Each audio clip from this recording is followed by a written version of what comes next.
Bueno, buenas noches a todos. Espero que se encuentren muy bien. Bienvenidos a nuestra reunión interinstitucional de Asorreuma de este mes de septiembre. Muchas gracias a los que están conectados aquí, muy puntuales y que están siempre acompañándonos. Hoy tenemos, con el patrocinio del Laboratorio Lilly, vamos a tener esta reunión interinstitucional de esta noche y vamos a tener a la doctora Diana Patricia Guevara, quien es médica e internista de la Fundación Universitaria Ciencias de la Salud y actualmente se encuentra realizando su especialización en reumatología en la misma universidad. Va a estar acompañada del doctor Alejandro. Alejandro pues es ya conocido de nuestra casa. Alejandro es docente de la Fundación Universitaria de Ciencias de la Salud y es reumatólogo del Hospital San José. Antes de dar inicio a nuestro caso interinstitucional, tenemos unas palabras de Alvarito. Álvaro hoy nos va a dar de parte de la mesa de comunicaciones algunos mensajes que son importantes que tengamos en cuenta. Álvaro, buenas noches, bienvenido. Hola Camilo, buenas noches a todos. Doctora Diana, gracias por estos minuticos que ha cedido de la presentación de su caso. Pues el primer objetivo de estar acá como representante de la mesa de comunicaciones de Asorreuma es agradecerle a todos ustedes que han hecho posible que nuestras redes sociales hayan crecido de una manera orgánica durante el último año de trabajo. Por ejemplo, ya tenemos más de 1000 seguidores suscritos en YouTube, con más de 4000 horas de video y tenemos videos con bastantes visualizaciones. El éxito de que esto que se está generando como contenido académico de valor, tanto para pacientes y cuidadores como para la comunidad médica en general, pues puede ser replicado por ustedes. Tenemos videos que superan en general en promedio más de 100 vistas y tenemos uno en especial que ya más de 15.000 con corte a inicio de esta semana. Entonces están ustedes socializarlos. Queremos reiterar nuestra invitación a que a través de la mesa de comunicaciones ustedes también hagan propuestas educativas para el 2023 y que tenemos un gran evento para el próximo año que es el Congreso Nacional en Medellín. Ya están pues las convocatorias hechas, están socializándose de una manera programada dentro de las redes sociales y hace parte pues como de la difusión que queremos darle desde la mesa de comunicaciones. Asimismo, recordarles que esta reunión interinstitucional pues tiene dos presentaciones más este año. Tenemos dos actividades más dentro de los meses siguientes. En octubre tendremos un mes completo dedicado a la celebración del Día Mundial de la Artritis con una actividad sincrónica para pacientes y cuidadores. Y en noviembre tenemos una actividad para asociados que será justo antes del Mundial de Fútbol de Qatar 2022. A todos ustedes muchas gracias y los dejo para que disfruten de la academia. Hasta pronto. Muchas gracias, Álvaro, y es así, bueno, entonces todos checklist en sus agendas pues de lo que se viene en estos meses de academia, y recuerden empezar a difundir nuestro Congreso Nacional pues para el otro año, para que pues sea un éxito y logremos llegar a muchas más personas. Doctora Diana, bienvenida, buenas noches. Pues hoy nos va a tener un caso súper interesante de aftas recurrentes y compromiso vascular, y realmente el escenario es todo suyo. Bienvenida y muchas gracias por estar aquí con nosotros. Buenas noches, doctor. Muchas gracias por la presentación. Bueno, el caso que les traemos hoy es un caso bastante interesante.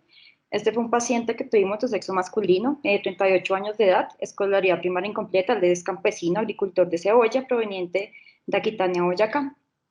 El paciente ya consultaba por un cuadro clínico de 8 días de evolución dado por dolor en región inguinofemoral derecha, que el cual se irradiaba a todo el miembro inferior ipsilateral con una intensidad 10/10, lo cual le limitaba para la marcha y se asociaba a edema ipsilateral. De igual manera, él refería a un episodio similar previo hace un año en miembro inferior izquierdo, para la cual en su momento había recibido anticoagulación por 3 meses con nuevos anticoagulantes orales y posteriormente había suspendido el manejo con los mismos. Para esta ocasión no había recibido ningún tipo de manejo antes de su llegada a nuestra institución.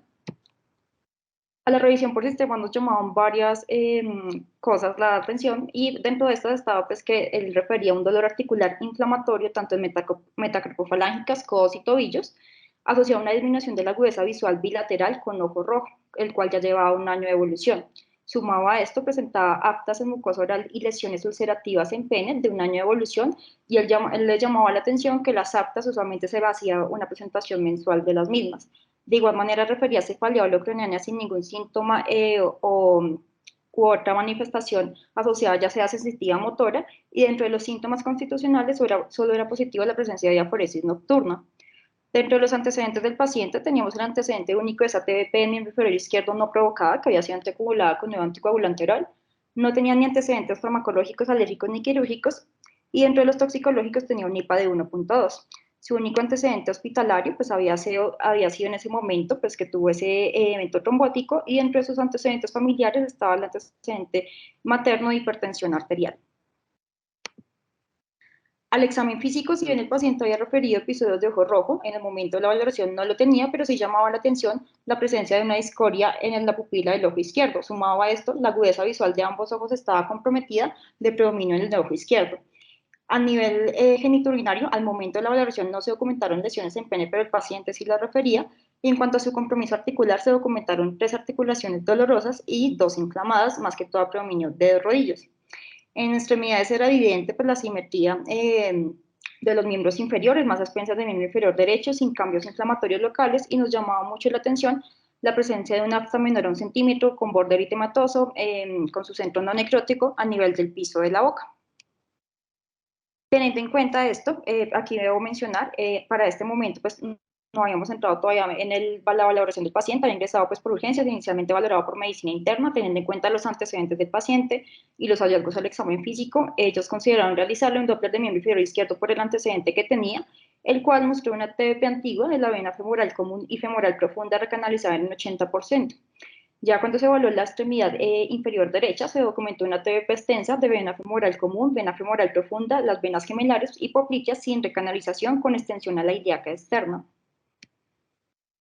Teniendo en cuenta esto, este fue el set de paraclínicos iniciales que el Servicio de Medicina Interna le hizo, pues tenía una función renal y un neuroanálisis sin alteraciones, su síntesis hepática estaba igual dentro de rangos de normalidad.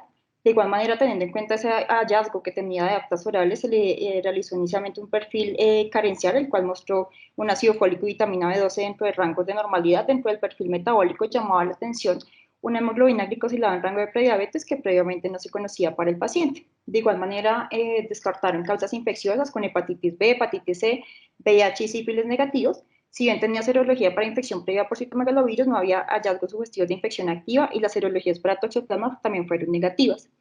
En el hemograma no se encontró ningún tipo de alteración, pero llamaba la atención la prolongación de un PTT.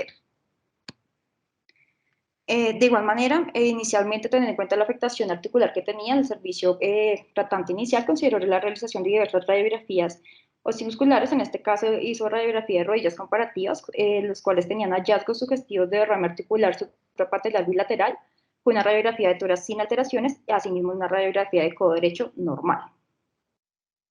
Teniendo en cuenta esto, pues que ya habían descartado ciertas causas iniciales, nos solicitamos la valoración al servicio de reumatología.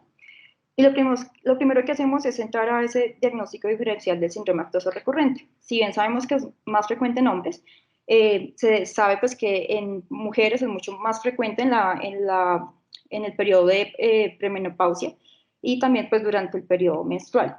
Otra causa que también se debe tener en cuenta es la presencia de trauma, ya sea por prótesis, dentales, mordeduras. El estrés también es un factor muy asociado a la presencia de estas aftas, con un UR hasta de 2.72. El tabaquismo, contrario al resto de factores, va a condicionar un factor protector, ya que los fumadores van a tener cambios en la queratinización de su mucosa oral, lo que condiciona menor riesgo de la realización de aftas orales. De igual manera, hay infecciones que se deben tener en cuenta como sífilis, tuberculosis, VIH, virus de herpes simples, varicela zoster, citomegalovirus, Epstein-Barr, que se deben descartar en caso de estas manifestaciones. Medicamentos hay varios, dentro de los que más usamos, que es el metotrexate, que puede condicionar estos hallazgos, warfarina, IVP, que también se pueden asociar a esto.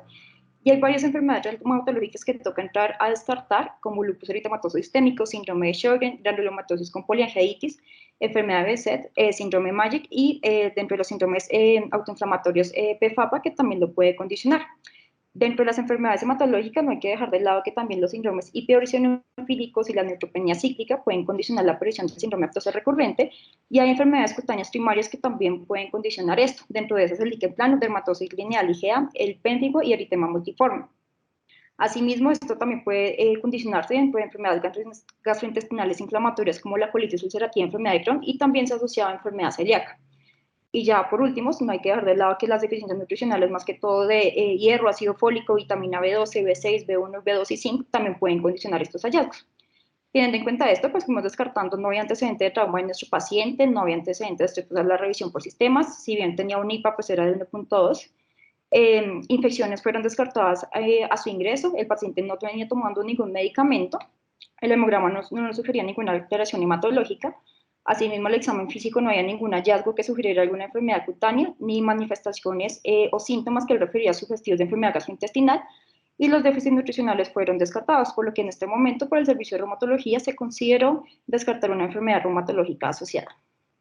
Teniendo en cuenta los diagnósticos diferenciales que ya mencioné, pues para pensar en un lupus eritematoso sistémico teníamos el compromiso articular, que no sería lo más frecuente teniendo en cuenta la distribución del mismo y que era más oligoarticular, pero teníamos un posible compromiso ocular y neurológico a descartar teniendo en cuenta tanto los hallazgos y la revisión por sistemas, que no nos favorecía para ese momento. No había un compromiso renal, no había compromiso hepático ni hematológico ni de otro órgano terminal asociado que nos condicionara la presencia de esta patología. Por otro lado, pensando en síndrome de Sjögren, pues estaba el compromiso articular, un neurológico a descartar, pero no había síntomas ecos, no había parotidomegalia u otros síntomas que nos sugirieran esta enfermedad. Pensando en compromiso vasculítico por granulomatosis con poliangeitis, si bien había un compromiso oligoarticular y que era muy de miembros inferiores, teníamos un compromiso ocular y neurológico a descartar, pero la revisión por sistemas el paciente no refería a ningún compromiso vía superior, ni se le documentó nada al examen físico, y la radiografía de tórax hasta el momento no mostraba ningún compromiso pulmonar, asimismo las pruebas de función renal fueron normales. Ya finalmente, pensando en la enfermedad de BC, nos favorecía la TBP recurrente, el paciente ya había tenido un antecedente de TBP, el compromiso oligoarticular de miembros inferiores, el antecedente de las úlceras genitales y el compromiso ocular y neurológico que estábamos prestos a descartar.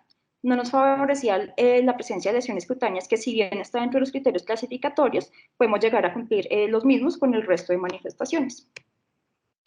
Teniendo en cuenta esto, por nuestro servicio se consideró, uno, descartar el compromiso neurológico, teniendo en cuenta la cefalea que el paciente refería en su revisión por sistemas, descartar el compromiso ocular, teniendo en cuenta pues, los antecedentes que él refería de ojo rojo de un año de evolución asociado a una disminución notoria de la agudeza visual al momento del examen y la discoria que se documentó, y una solicitud de perfil inmunológico para esclarecer nuestras sospechas diagnósticas. En cuanto a lo neurológico, se realizó una resonancia cerebral normal, asimismo una angioresonancia cerebral en fase arterial y venosa que no mostró alteraciones. De igual forma, se hizo valorar por oftalmología. En el ojo derecho llamaba la atención la presencia de sinequias posteriores del horario del 6 a las 9 y en fondo de ojo observaban medios levemente opacos sugestivos de vitritis leve. Para oftalmología, estos fueron hallazgos sugestivos de secuelas de uveitis. Ya en ojo izquierdo documentaron precipitados retroqueráticos finos difusos, en los dos ojos en cámara anterior realmente no había células, y ya en ojo izquierdo documentaron sinequias posteriores en 360 grados con opacidad de medios. Para oftalmología esto fue compatible con panuveitis y consideraban ya más hallazgos clínicos que activos. El perfil inmunológico de nuestro paciente, teniendo en cuenta que tenía una prolongación de PTT, se hizo un anticoagulante lúpico por prueba confirmatoria con un ratio de 1.55, siendo este positivo. Sin embargo, el perfil de SAP en su fase sólida fue negativo. Asimismo, un factor reumatoide, ANA, CENAS, anti-DNA, MPO y PR3 fueron negativos. Los complementos estaban dentro de rangos de normalidad y llamaba la atención una marcada elevación inespecífica de los reactantes de fase aguda con mediciones para los alelos HLA, B51 y B27 negativos.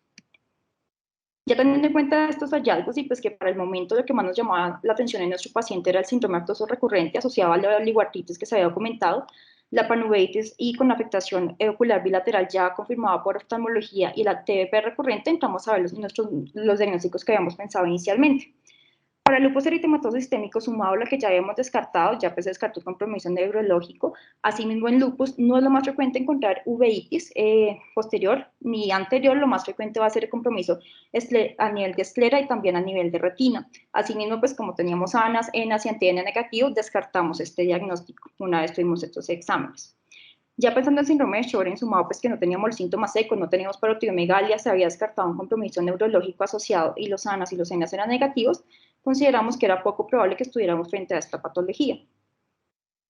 Pasando ya a granulomatosis con poliangeitis, si bien hay un compromiso ocular, es más que todo por una escleritis nodular y necrotizante, lo que se puede ver en esta entidad, y si bien hay uveitis, puede ser incluso en el menos del 20% de los casos, no es tan frecuente que hagan panuveitis ni que hagan un compromiso bilateral. También se descartó compromiso neurológico asociado y sumado a esto que teníamos anti-MPO y PR3 negativos, descartamos esta patología. Por lo que para este momento, para nuestro servicio, lo más concordante con el cuadro clínico del paciente por una enfermedad de BSET, teniendo en cuenta lo que ya describí, y sin dejar de lado que la medición del HLV-51, si bien se describe, es más que todo para poblaciones orientales, la prevalencia de la positividad del mismo en nuestra población occidental realmente es muy baja, por lo que el estar negativo no descarta el diagnóstico. Teniendo en cuenta esta sospecha, procedimos a realizar una prueba de patergia. Realizamos la limpieza con solución salina normal en la región anterior de ambos antebrazos, teniendo en cuenta que la limpieza previa con alcohol puede condicionar pues, cambios en la positividad de la prueba. Se realizó con una aguja de calibre 20 gauge, que es lo recomendado, y se hicieron 3 punciones a un ángulo de 45 grados de la piel con una punción subdérmica en cada brazo pues, para evaluar la respuesta. Esta respuesta se debe evaluar de 24 a 48 horas y, como vamos a ver, se puntúa dependiendo de los hallazgos que se encuentren. Es muy importante tener en cuenta que si bien el test de patergia está dentro de los criterios clasificatorios de enfermedad BSET, esta es una respuesta inflamatoria hiperreactiva que no es específica. Si bien es más frecuente, hasta en el 80% de los pacientes de Turquía y Japón, es menos frecuente en nuestras poblaciones, y hay otros diagnósticos diferenciales que debemos tener en cuenta en estos pacientes. Dentro de eso está la leucemia amiloide crónica manejada con interferón alfa, que puede condicionar estos hallazgos, la foliculitis pustular eosinofílica también, neoplasia mieloproliferativa. Los neonatos con síndrome de Down también pueden presentar el mismo, pioderma gangrenoso y síndrome de Sweet también pueden presentarlo, y eritema elevado, para que tengamos en cuenta que no es solo de enfermedad de BSET. Ya posterior a esto, pues aquí tenemos el método de Dielsen. Esto fue un método escrito inicialmente en 1993 para evaluar esa positividad del test de patergia, dependiendo si se hacía con una aguja roma o afilada, que en nuestro caso se hizo con una aguja afilada. Dependiendo de la presencia de pápula, las medidas de lo mismo y el eritema, o ya la presencia de pústula, se puntúa con mayor positividad este test de patergia. Sin embargo, hay que mencionar que realmente cuando ellos, posterior a definir este método, describieron realizaron diversos estudios para evaluar si el hecho de que estuviera más positivo o menos positivo va a condicionar mayor severidad en la patología o mayor probabilidad de diagnóstico, y realmente no se encontró una correlación directa entre la positividad y la severidad. Teniendo en cuenta esto, esta fue la prueba de patergia realizada en nuestro paciente. Se consideró positivo, no más teniendo en cuenta que se utilizó una aguja punzante.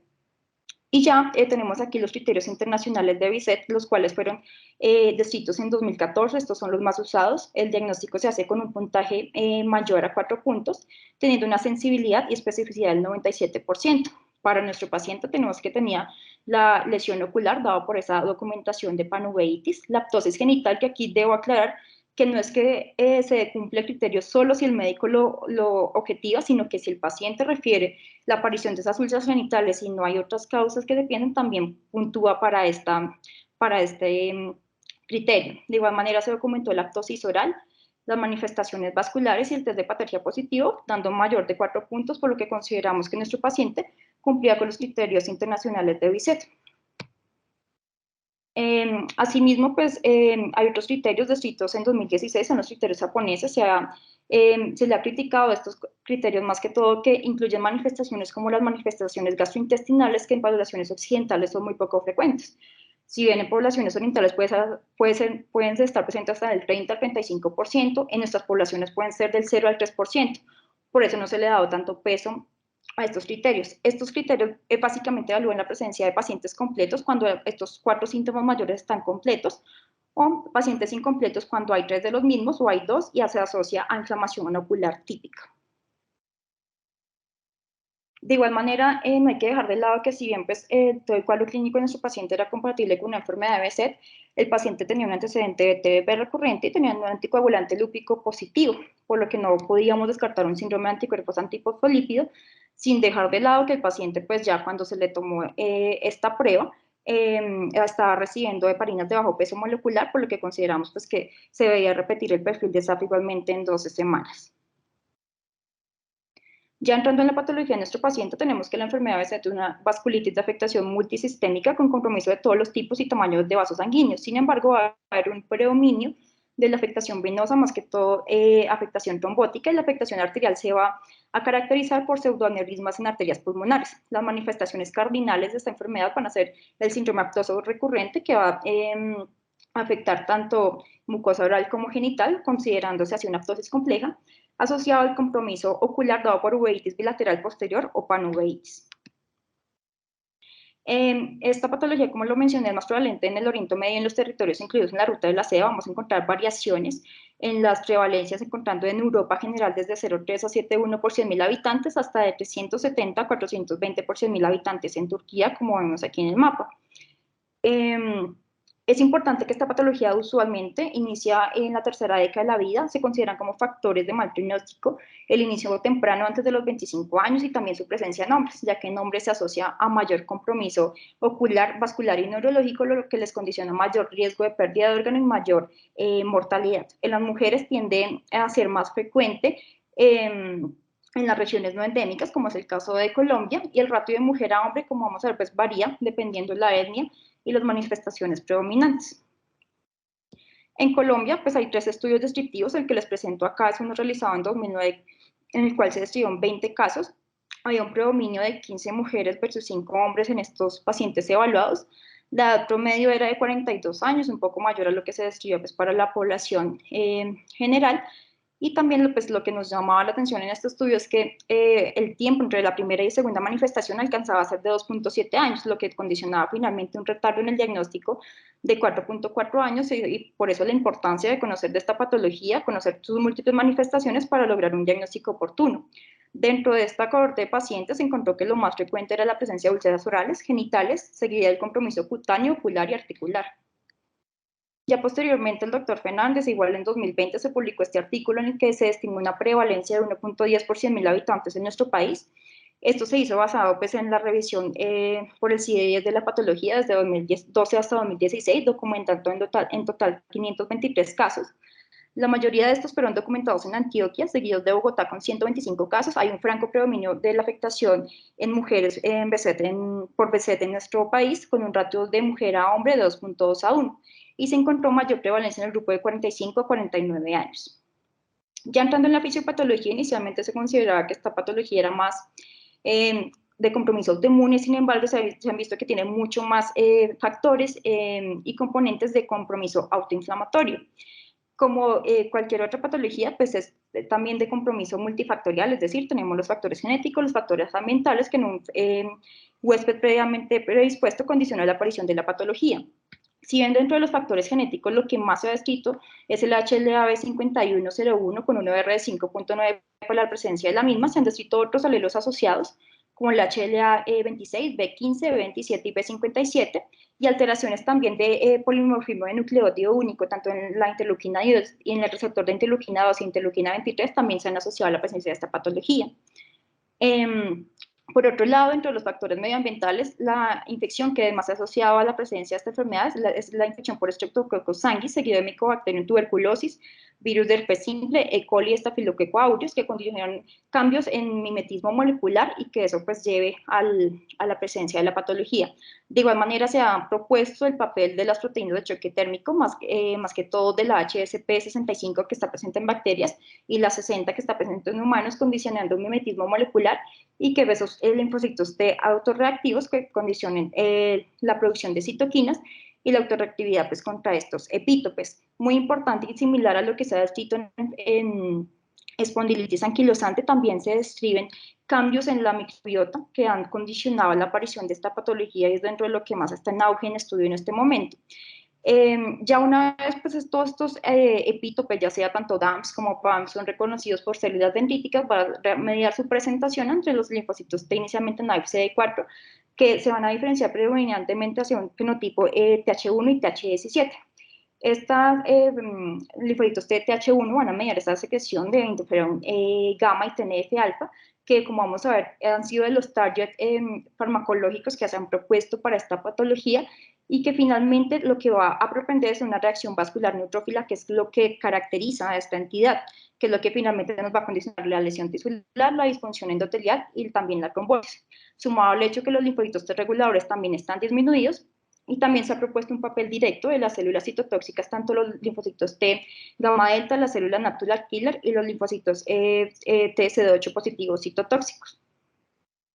En esta gráfica, pues tenemos como ese factor medioambiental dado por estreptococos, los cambios en la microbiota tanto oral como intestinal y ese mimetismo molecular que aquí proponen más que todo el papel de las proteínas de choque térmico va a condicionar esa aparición de la patología sumado a las alteraciones genéticas, que si bien está el HLA-51, ya mencionamos los otros que hay, y no hay que dejar de lado a la RAP1, que también se han visto cambios en la secuencia de esta aminopeptidasa que condiciona alteraciones en la presentación antigénica muy similar a lo que vemos en espondiloartritis, y que también se han documentado cambios en las secuencias génicas de los receptores TOL tipo 2, 4, 5 y 6 que condicionan también cambios en esa presentación antigénica. Como les mencioné, lo más frecuente y lo que va a estar mediado más que todo una inflamación vascular neutrófila, que también sumado a la liberación de las trampas extracelulares de neutrófilos va a condicionar el daño vascular directo y ese efecto protrombótico, asociado al predominio de las células natural killer, más que todo el fenotipo inflamatorio, los CNKA1, que se han visto que aumentan su población en casos de recaída y en casos de remisión se suele ver más la natural killer tipo 2. Asimismo, pues las células gamma delta, que con mayor secreción de interleuquina 4 interferón gamma van a contribuir a todo este background inflamatorio. Ya en cuanto a la trombosis, tenemos pues que esas especies de reactivas de oxígeno expulsadas por los neutrófilos mediados por la NADPH oxidasa condicionan cambios estructurales en el fibrinógeno. Esos cambios estructurales en el fibrinógeno lo que finalmente van a condicionar es que haya un coágulo de fibrina que sea resistente a la lisis por plasmina, lo que condiciona mayor frecuencia y severidad de los eventos trombóticos en estos pacientes. Sumado a esto, también se ha visto aumento en las concentraciones de factor de crecimiento vascular endotelial y en su porción soluble del receptor 1, condicionando la presencia de micropartículas asociadas a factor tisular, y de hecho, en los pacientes que tienen mayor riesgo de recurrencia de trombosis y los que hacen estas manifestaciones vasculares en BICEP, han encontrado que tienen mayor presencia de complejos MPO y DNA a nivel sanguíneo.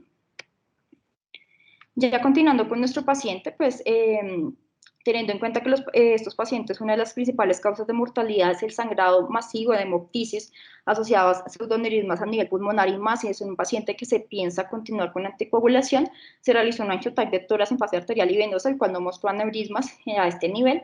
De igual manera se realizó un ecocardiograma transtorácico en búsqueda de descartar trombos intracavitarios, evaluar la raíz aórtica y evaluar que no tuviera una hipertensión pulmonar, que si bien es una manifestación poco frecuente, pueden presentarla a estos pacientes.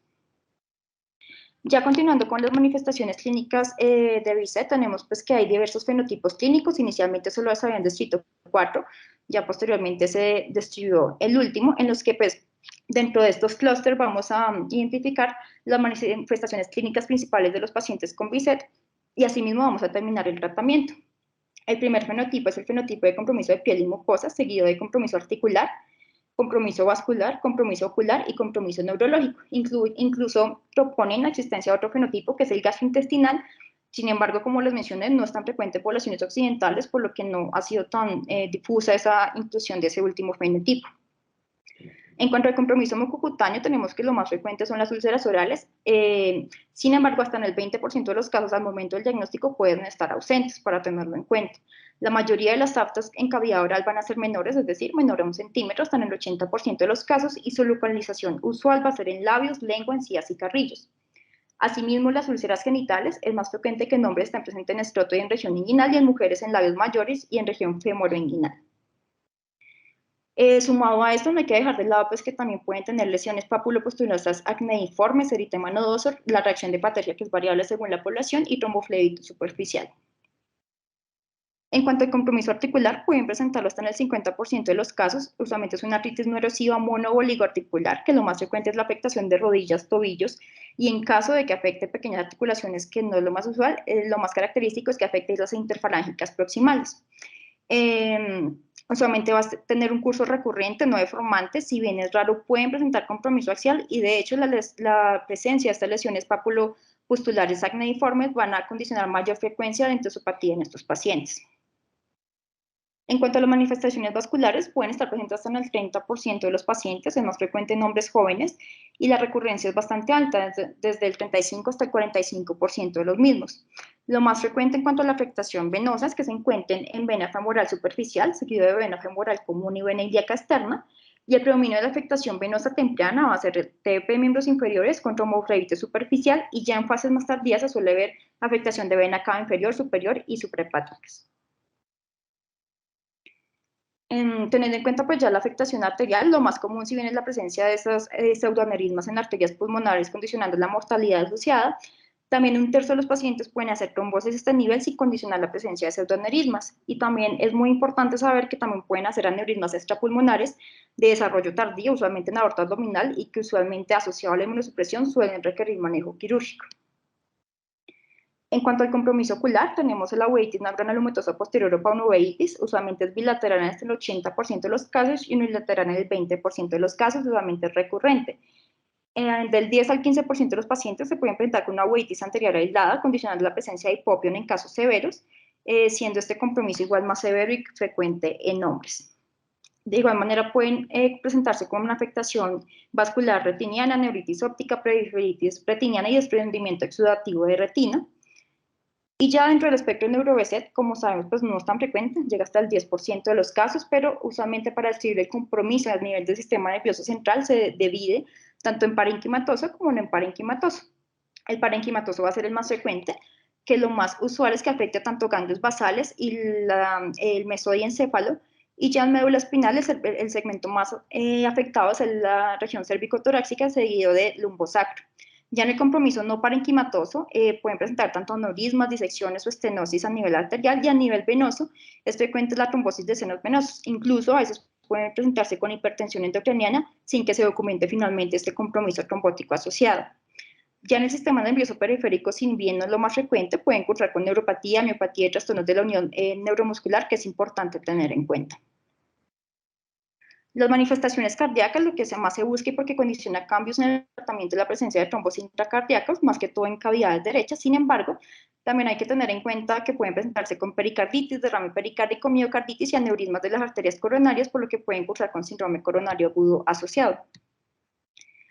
El compromiso gastrointestinal, lo que les digo, usualmente no es tan frecuente en nosotros, pero lo que se describe es que sumado a la presencia de estas úlceras aftosas, pueden condicionar la presencia tanto de dolor abdominal, diarrea y sangrado, siendo la zona más afectada la región ileocecal, por lo que es uno de los diagnósticos diferenciales principales de enfermedad de Crohn. A nivel ya endoscópico se describen tanto las úlceras aftosas menores, la úlcera geográfica que tiene mayor extensión y profundidad, y la úlcera tipo volcán, que es la que tiene peor pronóstico a nivel endoscópico. La distribución de estos puede ser desde una úlcera focal única, que realmente es la presentación más frecuente desde el punto de vista endoscópico, pero también pueden tener tantas afectaciones segmentarias, difusas, dependiendo de la severidad del compromiso. El compromiso pulmonar, si bien no es frecuente, hay que tener muy en cuenta que tener en cuenta pues, que estos pacientes tienen el síndrome aftoso recurrente, y este también se puede presentar en granulomatosis con poliangiitis. Hay que tener en cuenta que los pacientes con enfermedad BC también pueden presentar tanto nódulos pulmonares y cavitaciones como en la granulomatosis con poliangiitis. Ya otras manifestaciones menos frecuentes, pero que son mencionadas, está la hipertensión pulmonar arterial, la linfadenopatía mediastinal y derrame pleural. Ya volviendo a nuestro paciente y teniendo en cuenta pues, que las manifestaciones que se documentaron en él fueron tanto el compromiso mucocutáneo, que no era lo que nos condicionaba la severidad, compromiso articular, sumado al compromiso vascular y ocular, que para oftalmología ya estaba más en fase secuelar, y por eso en su momento ellos decidieron iniciar manejo con corticoide tópico asociado a ciclopégicos. Ya teniendo en cuenta las otras manifestaciones y que lo que más nos condicionaba en ese momento era el compromiso vascular, decidimos iniciar manejo con pulsos de esteroide a dosis altas, 1 gramo IV día por 3 días, seguido de prednisolona 0.75 miligramos kilo día. Si bien lo que se describe en los manejos debe ser es de 1 miligramo kilo día, decidimos disminuir la dosis del mismo, teniendo en cuenta pues, la documentación de no prediabetes que se le había encontrado al paciente. De igual manera, teniendo en cuenta la extensión del compromiso vascular, se decidió iniciar manejo con pulsos de ciclospamida, 1 gramo IV mensual, en plan de manejo de 6 a 12 meses. En cuanto a esto me detengo, realmente no hay un esquema de administración establecido para enfermedad de BC, como vamos a ver y ya les voy a mostrar. Realmente la mayoría de tratamientos están basados en recomendaciones de expertos, no hay estudios sólidos que avalen los diferentes manejos propuestos, y se han descrito esquemas para ciclofosfamida desde 6 meses, 9 meses, 12 meses, incluso mayores, con mayor riesgo de eventos adversos asociados. De igual manera, ya teniendo en cuenta que también teníamos el compromiso articular y mucocutáneo, se inició colchicina, sumado a la suplencia de calcio, teniendo en cuenta las dosis de esteroide que estaba recibiendo el paciente, y teniendo en cuenta que no se descartaba también un síndrome de anticuerpos antifosfolípido, y también pues que En casos de una TBP extensa, también se considera por guías, y esto es recomendación de expertos, no hay nada sólido que lo avale. Sumado a la inmunosupresión, se propone la continuidad de la anticoagulación. Por eso, como servicio, decidimos continuar con la anticoagulación que previamente había iniciado medicina interna, previo descarte del compromiso por pseudoaneurismas a nivel pulmonar. En cuanto al tratamiento, la guía que más prepondera en este contexto, y pues la más reciente es la guía EULAR de 2018, en los que ellos hacen mucho hincapié de que dentro de las 9 recomendaciones que dan 5 son basadas en recomendaciones externas, dado que no hay buena evidencia para el manejo de estos pacientes. Lo que ellos van a buscar es control de actividad y prevención de recurrencias, tratamiento temprano más que todo para prevenir daño ocular, vascular y neurológico permanente, y como vamos a ver, el manejo va a estar dirigido según la manifestación clínica principal del paciente, y de ahí vienen pues los fenotipos que habíamos previamente hablado. En cuanto a compromiso mucocutáneo, si bien lo que describen inicialmente son los corticosteroides tópicos, también se describe manejo con colchicina, Premilas, azatioprina, ciclosporina, anti-TNF en casos refractarios, y talidomida también se ha usado en este contexto. Ya en el compromiso articular, la primera línea de manejo es colchicina, seguido de azatioprina, y en casos refractarios anti-TNF, teniendo en cuenta que cuando hay un compromiso monoarticular, se propone el uso de corticosteroides intraarticulares. Ya en el compromiso ocular, inicialmente se inicia con corticosteroides tópicos e intravítrea a consideración del oftalmólogo, seguido ya de corticosteroides sistémicos, azatioprina, ciclosporina y anti-TNF han mostrado efectividad en este contexto, y teniendo en cuenta diversos reportes de caso y un estudio retrospectivo que salió recientemente, también se ha visto que para el compromiso tanto ocular, vascular y neurológico también está avalado el uso de tocilizumab, si bien todavía no está indicado por guías. Hay estudios recientes que proponen que estos pacientes pueden tener un buen desenlace con el uso de este biológico en casos refractarios. En compromiso neurológico, la primera línea corticosteroides sistémicos a alta dosis, seguida de azatopina, y en casos refractarios anti-TNF. Muy importante recordar que el uso de ciclosporina se ha asociado a una exacerbación del compromiso neurológico en estos pacientes. Incluso cuando se hace ciclosporina por otra afectación, ya sea articular, ya sea mucocutánea, puede condicionar la aparición o la exacerbación de la sintomatología neurológica. En cuanto al compromiso gastrointestinal, si es un compromiso gastrointestinal leve, se propone el uso de sulfasalacina y mesalacina, ya seguido de corticosteroides sistémicos, azatioprina, anti-TNF en casos refractarios y talidomida. Es muy importante, y lo propone la guía EULAR, es que debe confirmarse este compromiso gastrointestinal por estudios endoscópicos solo en caso que el paciente presente sintomatología sugestiva del mismo, y esto también para descartar otras etiologías como úlceras por Aines, enfermedad inflamatoria intestinal e infecciones como tuberculosis y citomegalovirus, que pueden condicionar estos hallazgos y simular la enfermedad de BSED. Si bien ellos pueden tener complicaciones quirúrgicas que condicionen asociadas a perforación, sangrado o mayor obstrucción, no hay que dejar de lado que en estos casos no solo es el manejo quirúrgico, sino también deben recibir, muy importante, la inmunomodulación previo a. En cuanto al compromiso vascular, dividimos el manejo en compromiso vascular venoso y compromiso vascular arterial, siendo el pilar de manejo los corticosteroides sistémicos. Dentro de los fármacos que han mostrado efectividad en ese contexto están la azatioprina, ciclosporina, de igual manera ciclofosfamida, anti-TNF en casos refractarios, y los anticoagulantes, que ya voy a ampliar. ¿Qué propone la guía? Y esto es recomendación de expertos, y hago hincapié porque no hay una evidencia sólida que avale esto. En casos de TBP extensa o con afectación de vena cava inferior, vena cava superior o venas suprahepáticas, asociado también en casos de documentación de trombos intracardíacos, la guía EULAR propone el inicio de ciclofosfamida en estos pacientes. Y ya en cuanto a los anticoagulantes, si bien hay indicaciones puntuales, son estas mismas en casos de TBP extensa, trombos intracardíacos, y con este compromiso de estas localizaciones que se propone el uso de la anticoagulación asociada a la inmunomodulación, no como un manejo adicional previo descarte de los aneurismas pulmonares que ya mencionamos. De igual manera, cuando hay trombos intracardíacos, se propone el uso de corticosteroides sistémicos, colchicina, azatioprina o ciclofosfamida, que es lo más recomendable, pues recomendación de expertos es el uso de ciclofosfamida asociado a anticoagulantes. Ya en el compromiso vascular arterial, igual los corticosteroides sistémicos, aquí sí está totalmente instalado como manejo de primera línea la ciclofosfamida, y en casos refractarios anti-TNF. De igual manera, no hay que dejar de lado que en casos de riesgo de pérdida de extremidad o de mortalidad asociada, pues se requiere procedimientos endovasculares que tienden a ser menos lesivos y con menor riesgo de sangrado, un procedimiento vascular abierto. Aquí es donde les traigo pues realmente la tabla de evidencia en qué tenemos en cuanto a compromiso vascular. Si bien para otros compromisos como el cutáneo, si se encuentran ensayos controlados aleatorizados tanto de colchicina, azatropina, ciclosporina, incluso para uveitis que tiene un ensayo controlado aleatorizado, cuando evaluamos el compromiso vascular realmente no hay ningún ensayo controlado aleatorizado que nos avale o nos sugiera cómo manejar estos pacientes. Son solo estudios observacionales y de ahí es donde vienen las recomendaciones. Teniendo en cuenta esto, tenemos que azatropina pues tiene estudios observacionales que avalan su uso, sin embargo, cuando se le ha comparado con otros manejos como interferón alfa, ha condicionado también mayor riesgo de recurrencia cuando se evalúan estos pacientes a largo plazo. Ciclosporina también está evaluado su uso por estudios observacionales, ciclofosfamida también, anti-TNF también, tocilizumab teniendo en cuenta los recientes hallazgos y también describen el manejo con micofenolato mofetil y tofacetinib.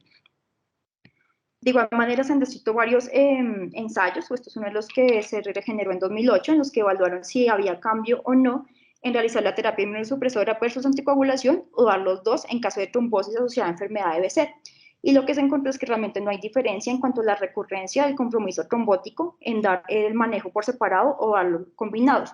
Lo que sí se encontró cambio es que puede haber menor riesgo de síndrome posttrombótico cuando se asocia la anticoagulación en estos pacientes. Muchas gracias, eso es lo que tenía para traerles, es básicamente una patología que no es frecuente, también pues hay algo de subdiagnóstico y que es muy importante que si bien no hay mucha solidez en el manejo de esta patología, debemos tener en cuenta, manejarlo teniendo en cuenta los fenotipos clínicos y que eso es lo que nos va a condicionar los cambios en la inmunomodulación que podemos sugerir. Muchas gracias. Muchas gracias, doctora Diana, por la excelente presentación y el excelente caso clínico que nos trajo el día de hoy. Están abiertos los micrófonos, hay unas preguntas en el chat que yo se los voy a transmitir a la doctora Diana. Así el doctor Alejandro allí haya hecho algunas anotaciones, pero la primera es, en Bogotá, ¿dónde se hace el test de Patergia? ¿O cómo es una forma fácil de hacer un test de Patergia?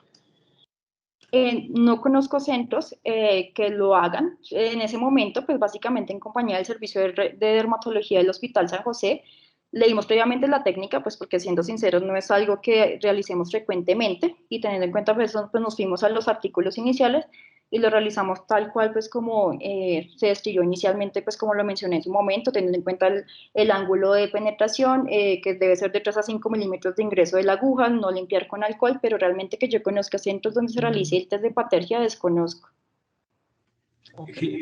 Camilo, perdóname. Generalmente, en la práctica clínica, cuando uno envía un test de Patergia, lo envía a dermatología, digamos en el hospital. En nuestra institución, pues tenemos la interacción directa con el servicio de dermatología y ellos nos colaboran. Pero yo, como respondí en el chat, es un procedimiento que cuando uno lo ve hacer por los dermatólogos y cuando uno revisa los artículos en la técnica, perfectamente se puede hacer por nosotros o lo podemos hacer nosotros en nuestro consultorio. No es complejo, requiere la aguja, determinar si la aguja la vamos a tener Roma o no y hacer el seguimiento, pero nosotros en nuestra institución en Bogotá nos apoyamos mucho en dermatología, pero sí considero que es un procedimiento que podemos realizar en nuestra consulta en el consultorio si lo necesitamos. Obviamente, teniendo en cuenta las recomendaciones que dice la doctora Diana de la técnica y la variabilidad que puede tener el test de Patergia, como dijo en la charla, de condiciones técnicas, el tipo de aguja, la actividad de la enfermedad en ese momento, o sea, si está inflamada, o sea, si hay una actividad inflamatoria aguda o no, que eso puede variar mucho y nosotros como raza, de pronto el test de Patergia no es tan importante, aunque sí aclarando, como dijo la doctora Guevara en su exposición, que un test de Patergia positivo genera mucho riesgo de compromiso vascular, muy seguramente como pasó con nuestro paciente. Muchas gracias, Alejo. El Muñoz pregunta, bueno, buenas noches. ¿La decisión de la ciclofosfamida fue por el compromiso venoso a pesar de ausencia del compromiso arterial? Sí, señor, fue basado en el compromiso vascular extenso, como lo mencioné, infortunadamente son basados en recomendaciones de expertos, pero por guía ULAR se recomienda que cuando haya un compromiso vascular extenso se prefiere el uso de ciclofosfamida sobre otros manejos inmunomoduladores.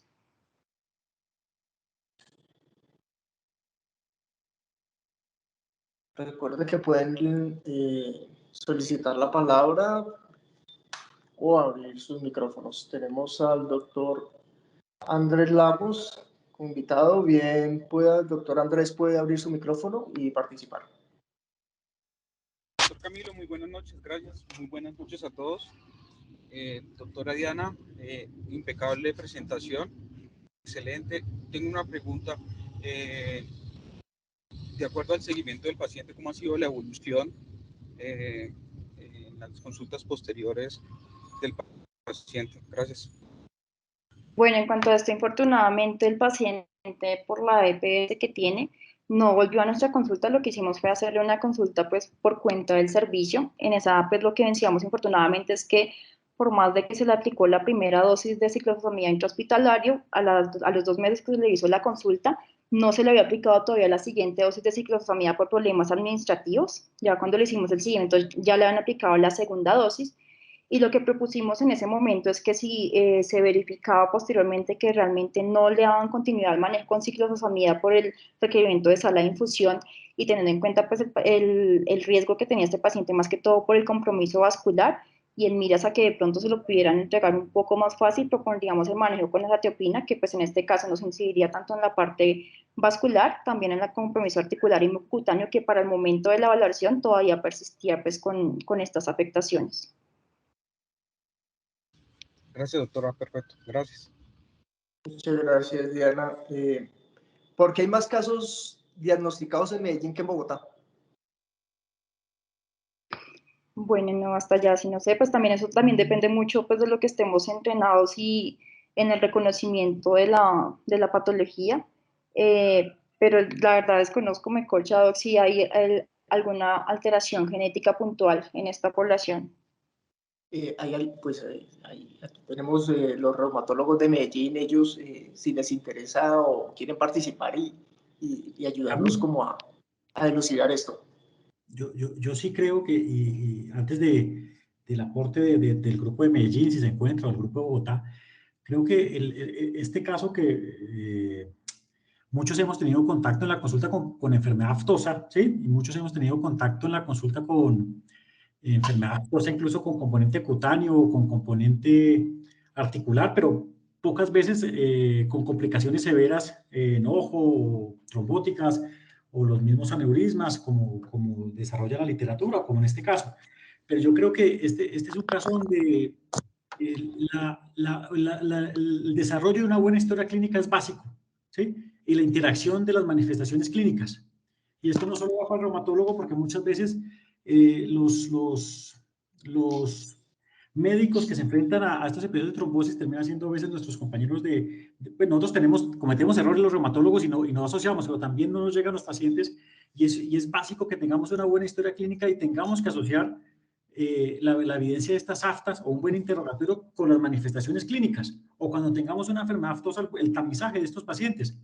Pues yo creo que si no asociamos bien y no hacemos una buena historia clínica, pues muy seguramente estemos perdiendo un buen número de pacientes de diagnóstico con esta patología. Me parece a mí, esto es un llamado a que el buen trabajo en equipo, el manejo multidisciplinario y que desarrollemos una buena historia clínica y ampliemos siempre esto ocurre mucho también como con vasculitis de gran vaso, que si no lo sospechamos, pues no se diagnostica. Entonces, esto es que hagamos una buena historia clínica y asociemos bien estas manifestaciones clínicas para poder hacer un diagnóstico.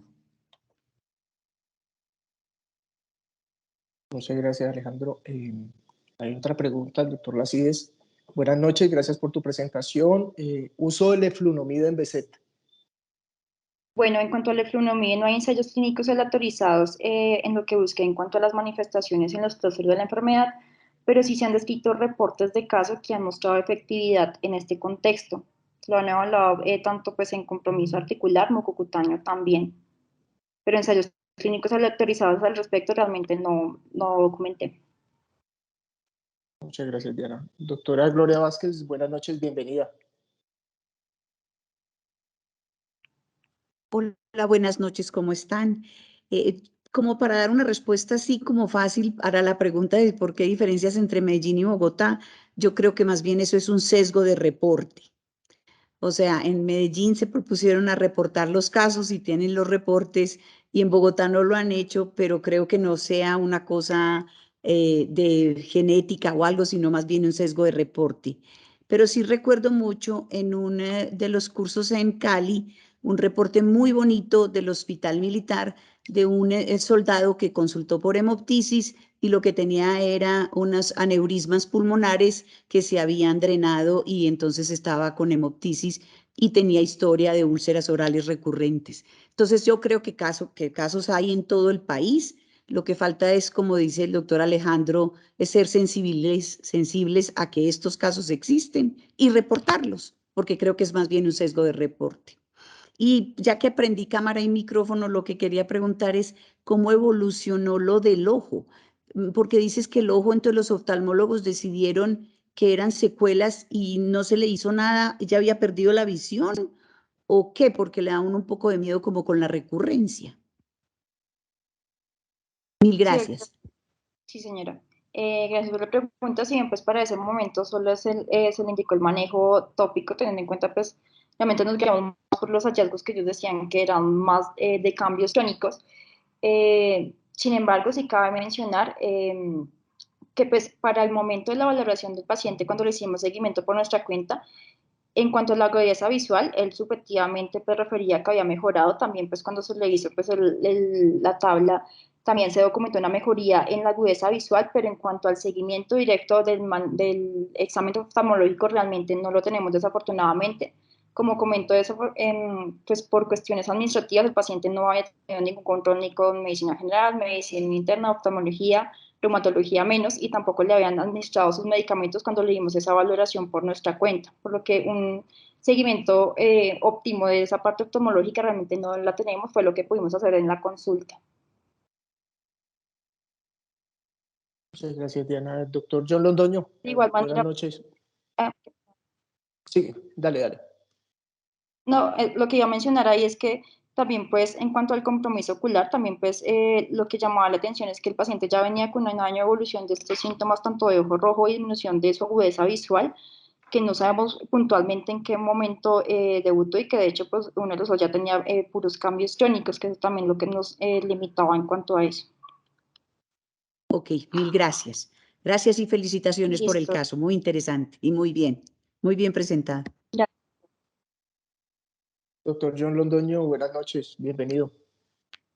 Hola Camilo, ¿cómo estás? Primero, Diana, muy agradable escuchar tu caso.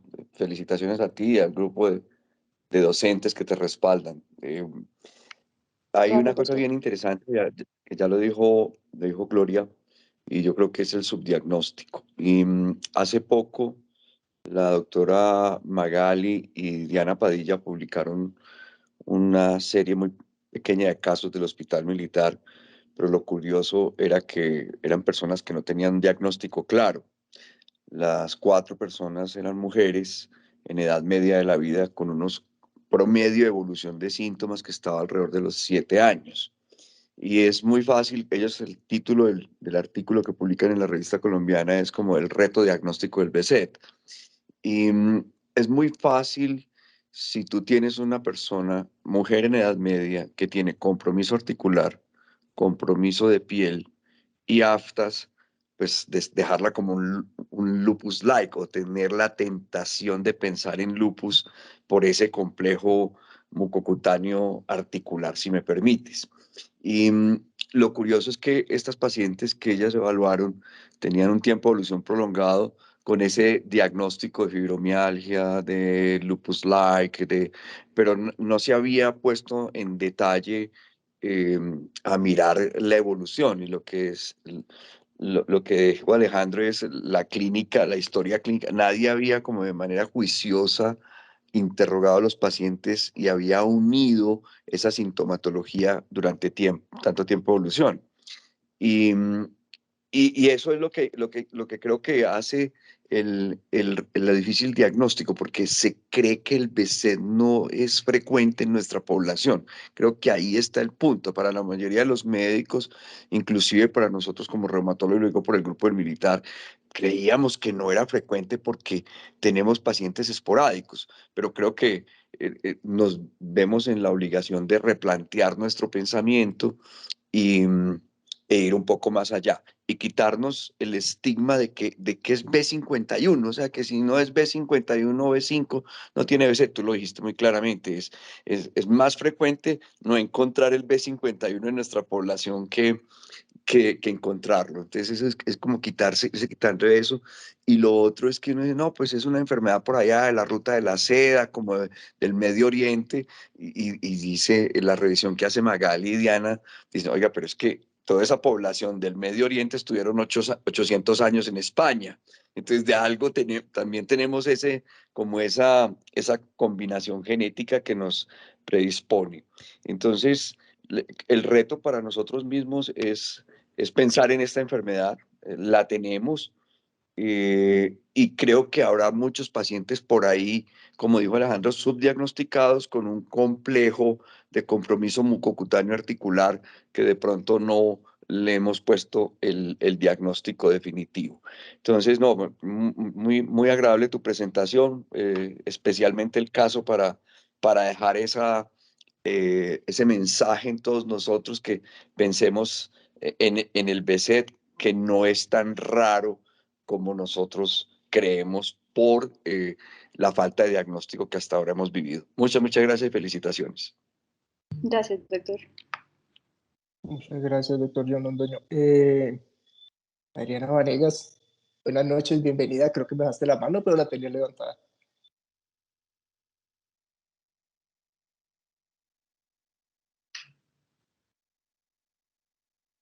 Aquí Adrianita se ha salido. Si no, seguimos con el doctor Andrés Fernández. Buenas noches, bienvenido Andrés.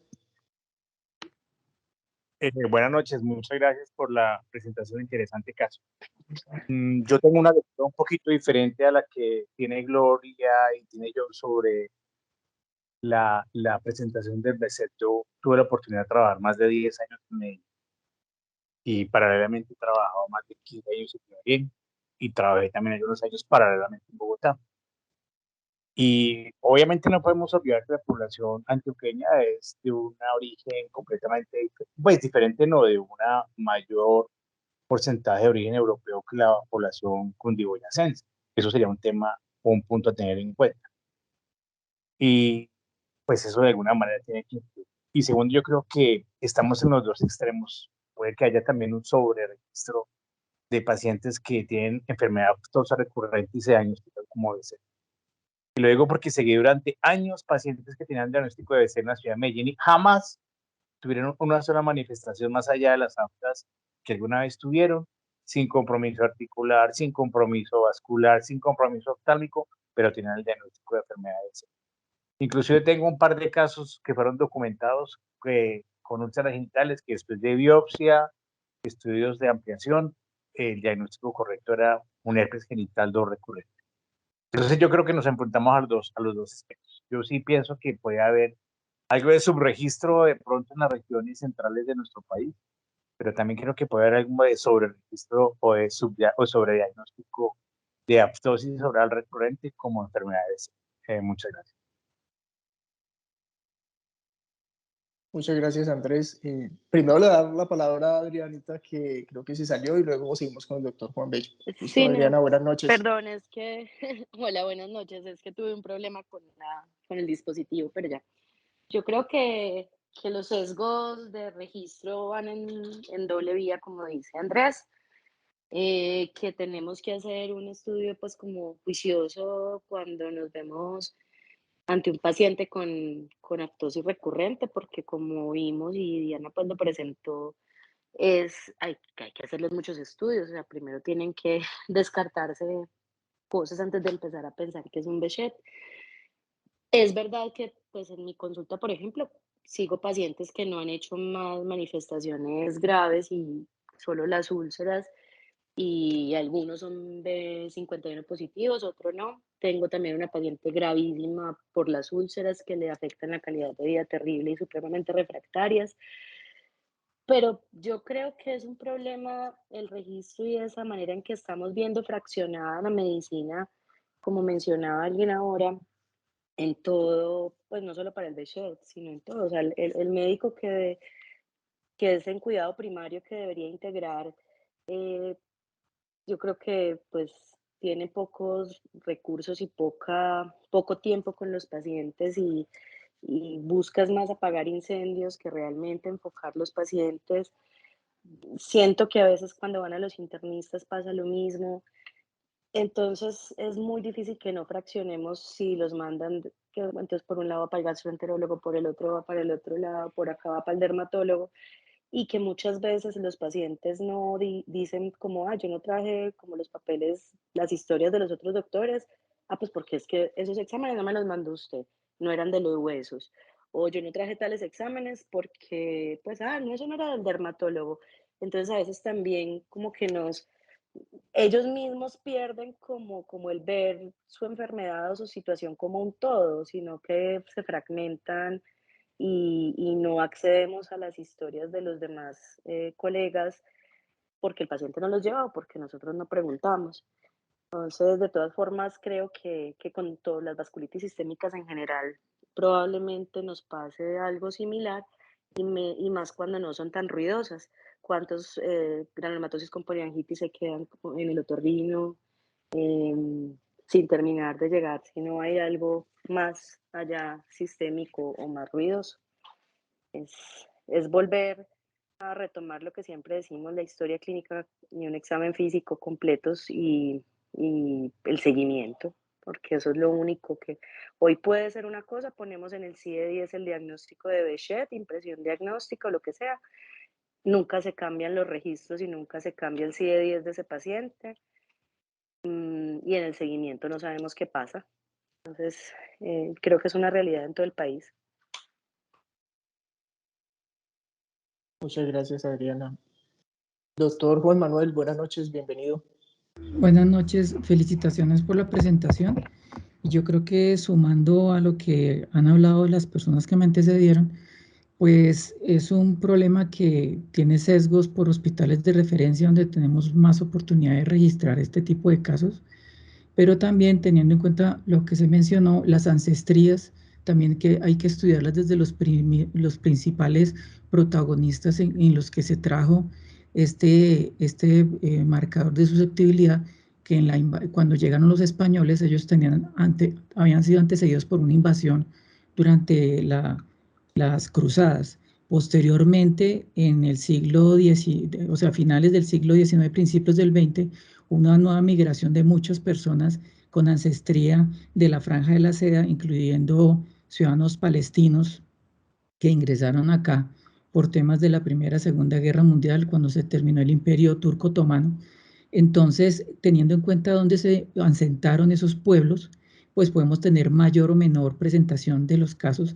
También la misma migración que ha tenido en nuestro hospital, en nuestro país por temas de violencia, ha generado que muchas personas que inicialmente fueron palestinos que se ubicaron en Barranquilla y en las zonas norte del país, han migrado a otras partes como Medellín y Bogotá.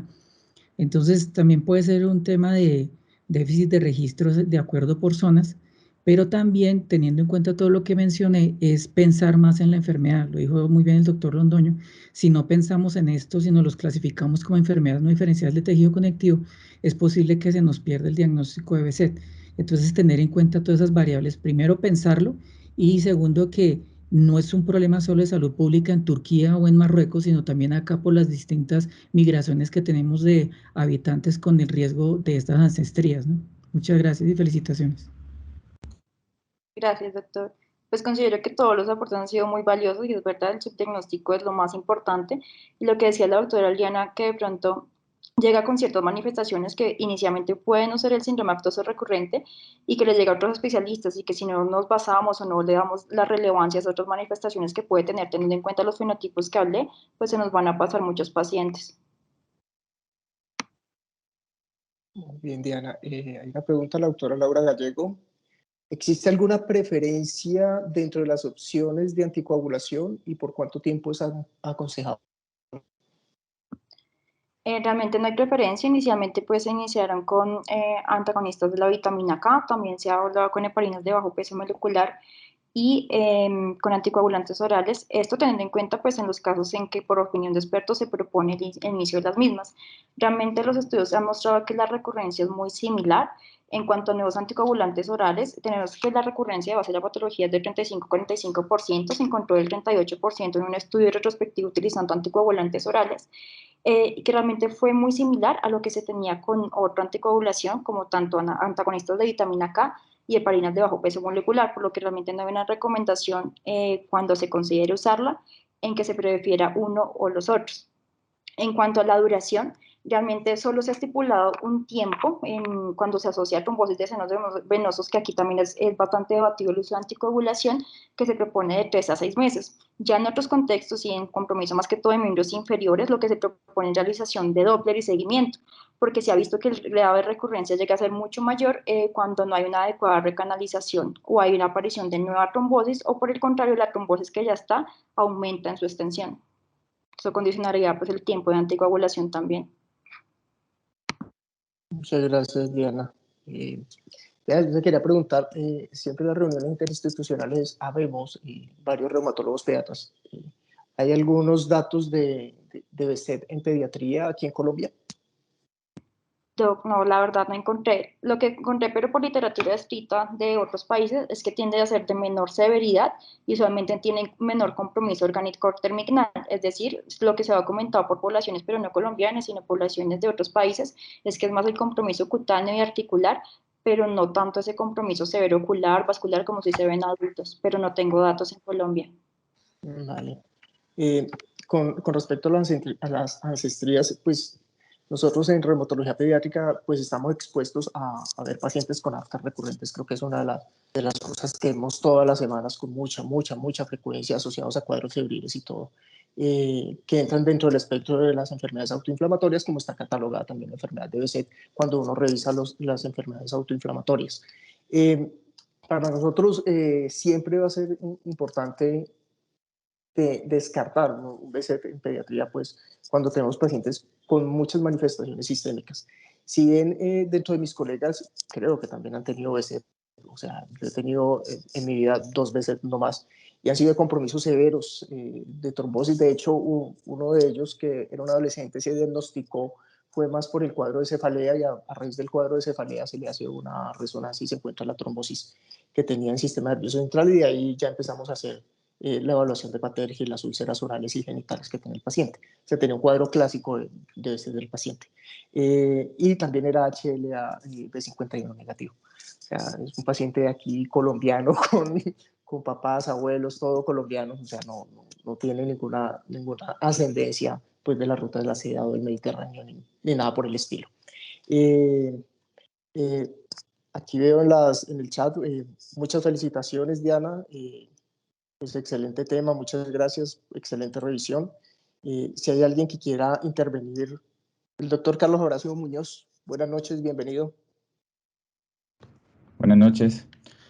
Lo primero que quiero decir a la doctora Diana es que pues, es una muy buena presentadora, o sea, ella tiene una fluidez muy buena a la hora de presentar el caso, la velocidad y la claridad con lo que lo hace.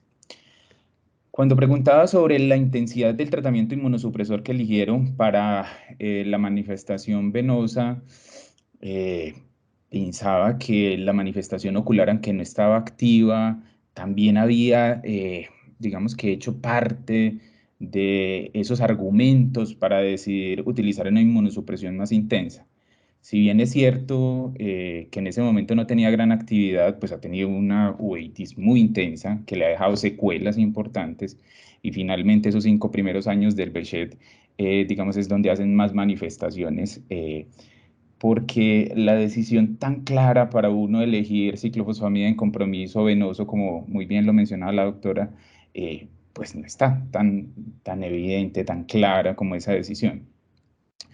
Entonces veo que se fueron como con todo el tratamiento para esa manifestación, inclusive pues decidieron anticoagular el paciente, aunque la recurrencia de la trombosis venosa se hizo en ausencia de inmunosupresión, que es, digamos, uno tiene un poquito más de argumento de agregar la anticoagulación si se hace una recurrencia en presencia de inmunosupresión, que en la misma, porque probablemente esos pacientes digamos que con la inmunosupresión puedan tener unos desenlaces muy parecidos como mostrabas. Entonces, con respecto a lo que preguntaba ahora la doctora Laura, creo que era, suena a que probablemente si la paciente esté bien inmunosuprimida, aunque ahora no se pudo seguir la ciclofosfamida, pero igual se siguió otro esquema, tal vez no necesite mucha duración de la anticoagulación, o ¿qué piensas?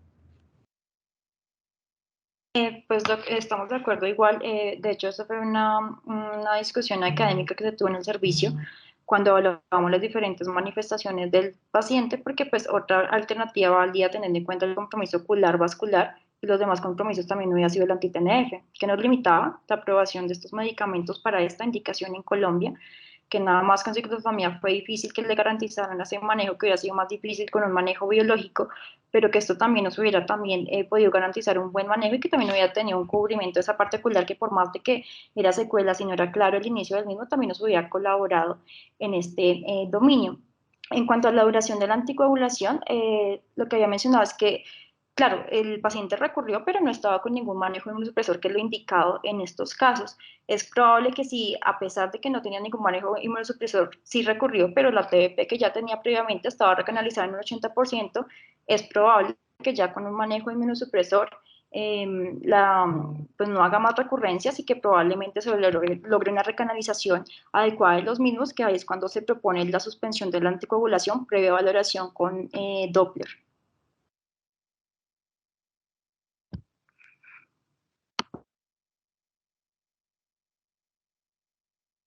Alejandro, buenas noches. No, de nuevo, muy de acuerdo con los comentarios del doctor Horacio y con lo que dice la doctora Diana, y creo que esto también es una discusión que podemos tener acá en el grupo, porque yo pienso igual que el doctor Horacio que muy seguramente la anticoagulación, la tendencia actual es que no debemos anticoagular a este tipo de pacientes. Hay claramente de pronto trombosis arterial o la componente cardíaco, pero la tendencia es que la anticoagulación no va a cambiar nada, sino solo cambiar un síndrome postflevítico. Entonces, anticoagulación solo no sirve de nada y la inmunosupresión puede soportarlo en realidad todo, y que la tendencia por expertos es que no debemos estar anticoagulando.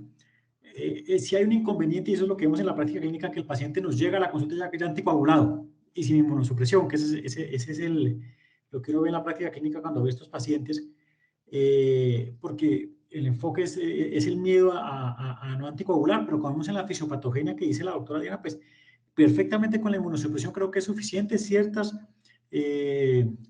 condiciones ameritarían de pronto la anticoagulación, pero muy limitado, como dice Diana, entre 3 a 6 meses. Y una recomendación que sigan en algunos artículos de revisión de estos, que tenemos que estar pendiente que recanalice el vaso, como dice la doctora Diana. Si no recanalizado, el riesgo de que vuelva a ser un trombo es muy alto. Entonces, sí, el control por imágenes puede ser bastante útil para definir la continuidad del tratamiento, que es muy cierto lo que aporta la doctora.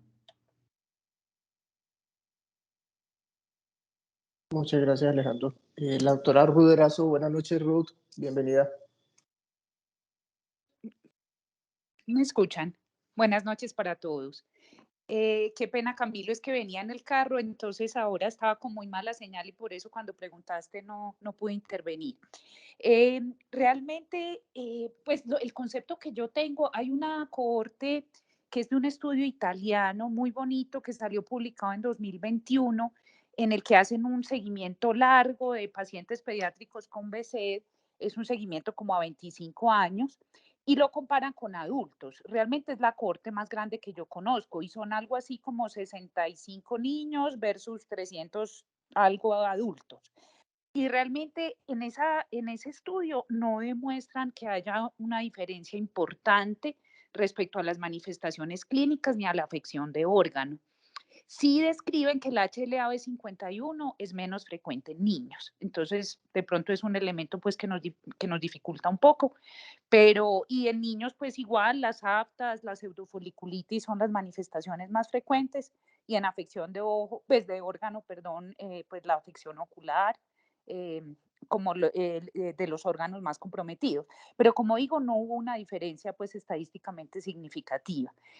A la par de lo que hablaba Camilo ahora, pues realmente yo creo que todos pues, los pediatras reumatólogos probablemente hemos visto algunos casos aislados. Yo creo que nadie pues va a tener una experiencia muy amplia de los pediatras, pero igual que lo que tú mencionabas, yo incluso tuve una vez un paciente que llegó remitido al hospital desde Bonaire, era un niño de raza negra y tuvo un BSET severísimo con aneurisma de la arteria pulmonar.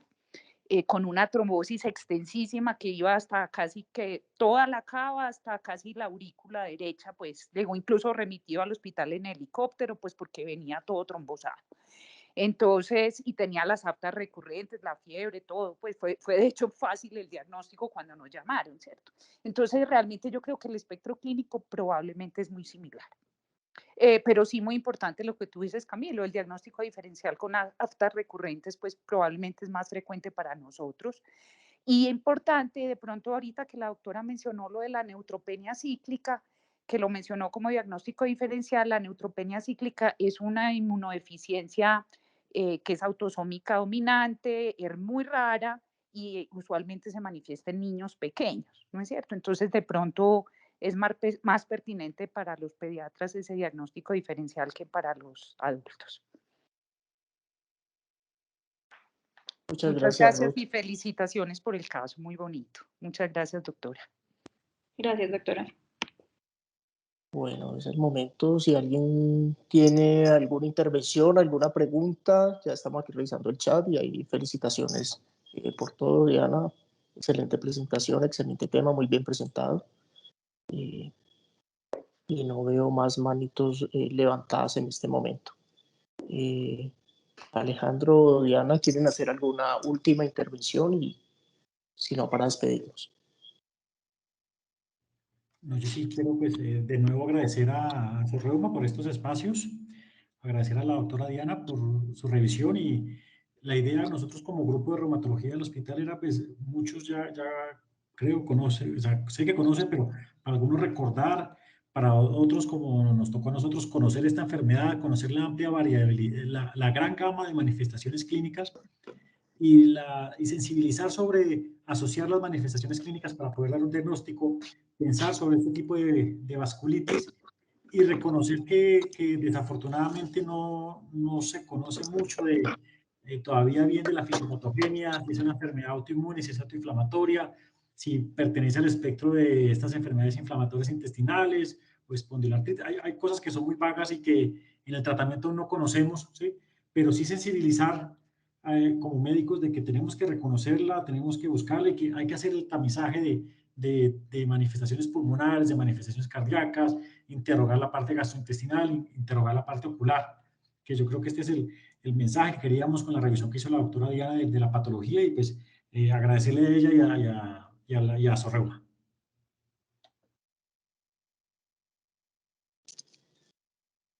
Muchas gracias, Alejandro, y de verdad, pues, estos son los espacios, pues, que están diseñados para que residentes y docentes estemos unidos y estemos aquí siempre aprendiendo cosas muy nuevas. Muchas gracias, doctora Diana Guevara, por la excelente presentación. Es un caso, pues, muy bonito. Todos estos casos, acuérdense que son susceptibles de publicar, porque, pues, nos entregan todo lo que deseamos de ustedes como residentes. Y lo que esperamos nosotros como docentes de ustedes, que cada vez sean mucho mejores que nosotros. Muchas gracias a todos los que estuvieron conectados hoy y recuerden los eventos que se vienen de aquí en adelante.